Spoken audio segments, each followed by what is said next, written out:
नमस्कार, स्वागत आप सभी का YouTube channel knowledge TV Haryana. आज 25 मई रविवार सभी हरियाणा वासियों के लिए बड़ी खबरें, घोषणा। शाम 4 बजे तक सभी महत्वपूर्ण योजना, घोषणा, ऐलान क्या है, पूरी जानकारी आइए देखते हैं।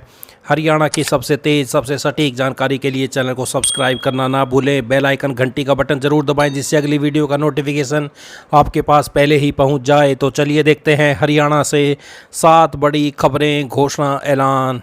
पहली बड़ी घोषणा, हरियाणा सरकार 1.5 लाख तक का मिलता है महिलाओं को लोन। महिला विकास निगम महिलाओं को आत्मनिर्भर बनाने के लिए 1,50,000 रुपये तक का लोन देता है।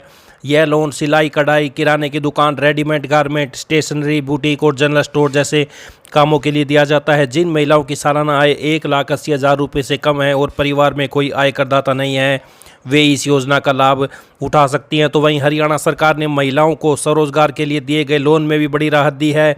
महिला विकास निगम से लोन लेने वाली 7,305 महिलाओं का 6,63,00,000 रुपये बकाया लोन माफ़ कर दिया गया है। इसमें 3,82,00,000 रुपये मूल राशि और 2,81,00,000 रुपये ब्याज शामिल है। सरकार ने यह फैसला महिलाओं की आर्थिक स्थिति को देखते हुए लिया है।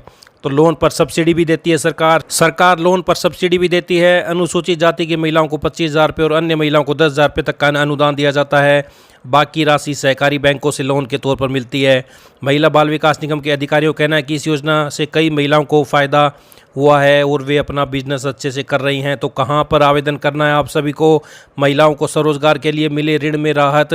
नायब सरकार ने 7,000 महिलाओं का कर्ज माफ़ किया, तो आप भी महिलाएं 1.5 लाख तक का लोन ले सकते हैं। तो आवेदन कैसे करें? हरियाणा महिला विकास निगम HWDC की वेबसाइट पर ऑनलाइन आवेदन करें। ज़रूरी कागजात आवेदन के साथ जमा करें, आवेदन शुल्क भरें। तो ये बड़ी अपडेट। आइए अगली बड़ी घोषणा देखते हैं। नीति आयोग की बैठक के बाद मुख्यमंत्री नायब सैनी ने कहा कि पिछले दिनों हाई कोर्ट की ओर से सामाजिक आर्थिक अंक को लेकर जो फैसला है उसका सरकार अध्ययन कर रही है। जो भी कानूनी विकल्प होंगे उस पर काम किया जाएगा। उन्होंने युवाओं को आश्वस्त करते हुए कहा कि जब तक हरियाणा में नायब सिंह बैठा है तब तक किसी भी युवा को चिंता करने की जरूरत नहीं है। उन्होंने कांग्रेस पर निशाना साधते हुए कहा कि कांग्रेस के पास कोई मुद्दा नहीं है, सरकार के पास ये 3 विकल्प हैं। सरकार हाई कोर्ट का फैसला स्वीकार कर उसे जस का तस लागू करे, सरकार डिवीजन बेंच में पुनर्विचार याचिका दाखिल करे, सरकार बेंच के फैसले के खिलाफ सुप्रीम कोर्ट में याचिका दायर करे। युवाओं के पास 2 विकल्प, जो युवा नई मेरिट सूची से बाहर हो जाएंगे वे सुप्रीम कोर्ट में याचिका दाखिल कर सकते हैं, डिवीजन बेंच में पुनर्विचार याचिका दायर कर सकते हैं। शायद प्रभावित युवाओं को यहाँ से राहत मिले। तो चयनित मेरिट लिस्ट से बाहर हुए तो नए पद सृजित कर एडजस्ट कर सकती है सरकार। भर्तियों में सामाजिक आर्थिक आधार के अंक हटा नई सूची बनेगी। हाई कोर्ट के फैसले का असर 4 भर्तियों के 4,000 पदों पर पड़ सकता है। देश भर में पुलिस विभाग में नौकरी पाने वाले युवाओं के लिए चंडीगढ़ पुलिस सबसे पहली पसंद है। लंबे समय से चंडीगढ़ पुलिस में भर्ती का इंतजार कर रहे युवाओं के लिए खुशखबरी है। चंडीगढ़ प्रशासन ने पुलिस विभाग में रिक्त पदों को लेकर निर्देश जारी किए जा चुके हैं। पुलिस विभाग ने भी भर्ती को लेकर तैयारियां तेज कर दी हैं। पुलिस अगले वर्ष भर में लगभग 400 कांस्टेबल से लेकर असिस्टेंट सब इंस्पेक्टर पदों पर भर्ती करेगा। तो चंडीगढ़ पुलिस में कांस्टेबल से लेकर ASI के 400 पदों पर होगी भर्ती जल्द ही। तो बड़ी अपडेट। आइए अगली बड़ी घोषणा देखते हैं। हरियाणा ने मॉडल ऑनलाइन ट्रांसफर पॉलिसी तैयार की। तबादले के लिए 80 अंकों का होगा मेरिट स्कोर। तबादले के लिए 80 अंकों का मेरिट स्कोर होगा। आयु मुख्य कारक होगी। इसके आधार पर अधिकतम 60 अंक मिलेंगे। आयु को दिनों में गिनकर 365 से विभाजित किया जाएगा।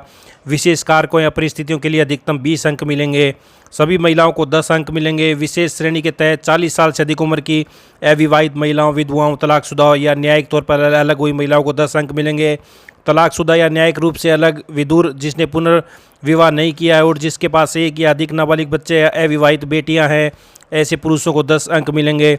कपल केस में किसी भी राज्य सरकार या केंद्र सरकार के किसी विभाग या संगठन में काम करने वाले कर्मचारियों के लिए संबंधित जीवन साथी को 5 अंक मिलेंगे। सैन्य या अर्धसैनिक बलों के जीवन साथी को 10 अंक मिलेंगे। गंभीर बीमारियों से ग्रस्त कर्मचारी और उनके जीवन साथी, अविवाहित बेटे या बेटी को 10 अंक मिलेंगे। 100% दिव्यांग या मानसिक रूप से कमजोर बच्चों वाले कर्मचारियों को 10 अंक मिलेंगे। दिव्यांग कर्मचारियों को 40% से अधिक अक्षमता पर 20 अंक तक मिलेंगे। तो हरियाणा में कर्मचारियों के लिए नई आदर्श ऑनलाइन स्थानांतरण नीति लागू हो गई है। इसके साथ ही कर्मचारियों को पसंद के स्टेशन मिलने का रास्ता साफ हो गया है। ऑनलाइन स्थानांतरण की प्रक्रिया शुरू करने से पहले सभी विभागों को 15 दिन के अंदर प्रशासनिक आवश्यकताओं और दक्षता के आधार पर पदों का युक्तिकरण रैशनलाइजेशन करना होगा। सरप्लस कर्मचारियों को ट्रांसफर ड्राइव में भाग लेना अनिवार्य होगा।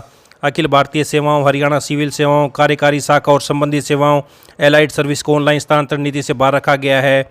अधिसूचना के 15 दिनों के भीतर सभी विभाग नई नीति के अंतर्गत आने वाले कैडर की सूची प्रकाशित करेंगे।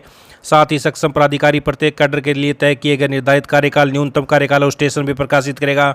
इसके बाद मानव संसाधन विभाग से अनुमोदन और प्रशासनिक आवश्यकताओं के अनुसार सक्षम प्राधिकारी द्वारा समय समय पर सूची की समीक्षा की जा सकेगी। तो ये आप देख सकते हैं बड़ी अपडेट ऑनलाइन ट्रांसफर ड्राइव से।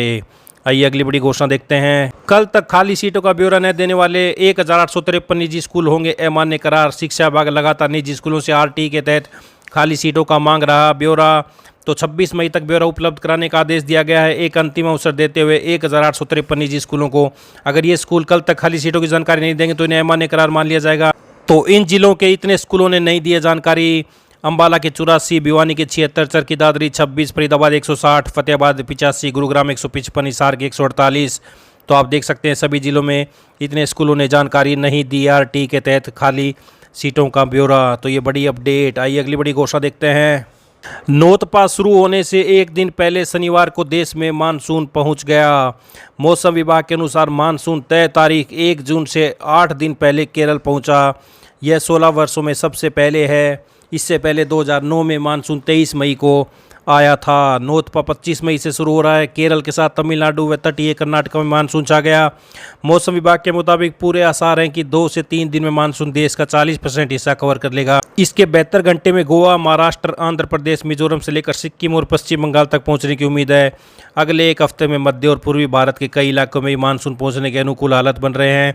मौसम विभाग के अनुसार मानसून जल्दी या देर से आने का निष्कर्ष नहीं निकाल सकते कि अन्य हिस्सों में भी यही रफ्तार रहेगी। बारिश देश की अर्थव्यवस्था की रीढ़ है। तो पूरे वर्ष की 70% बारिश मानसून के 4 महीनों में ही होती है। मौसम विभाग ने 105% बारिश का अनुमान दिया है। तो इस बार मानसून 16 साल बाद 8 दिन पहले पहुंचा है।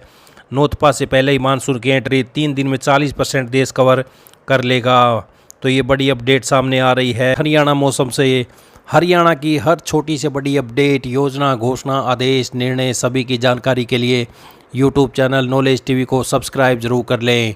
हरियाणा की सभी छोटी से बड़ी जानकारी आपको यहाँ पर मिलती रहेगी। चैनल को सब्सक्राइब का बटन दबाने के बाद बेल आइकन घंटी का बटन जरूर दबाएं, जिससे अगली वीडियो का नोटिफिकेशन आपके पास पहले ही पहुँच जाए। घंटी का बटन नहीं दबाया तो आपको नहीं पता चलेगा अगली वीडियो कब अपलोड की गई है। तो इस वीडियो को ज़्यादा से ज़्यादा लाइक करें, कमेंट करें, शेयर करें, सब्सक्राइब करें, ताकि ज़्यादा से ज़्यादा लोगों के पास जानकारी पहुंच सके। एक जानकारी सबसे पहले मिलती है तो चैनल को सब्सक्राइब करना ना भूलें। बेल आइकन का बटन ज़रूर दबाएं, जिससे नोटिफिकेशन आपके पास पहुंचता रहे। तो ये थी आज दोपहर की शाम की बड़ी घोषणाएं। मिलते हैं अगली बड़ी घोषणाओं के साथ। तब तक यूट्यूब चैनल नॉलेज टीवी को सब्सक्राइब जरूर कर लें। हरियाणा की सभी महत्वपूर्ण योजना, घोषणा, BPL राशन कार्ड, सभी योजना, आदेश सभी की जानकारी आपको सबसे पहले मिलती रहती है।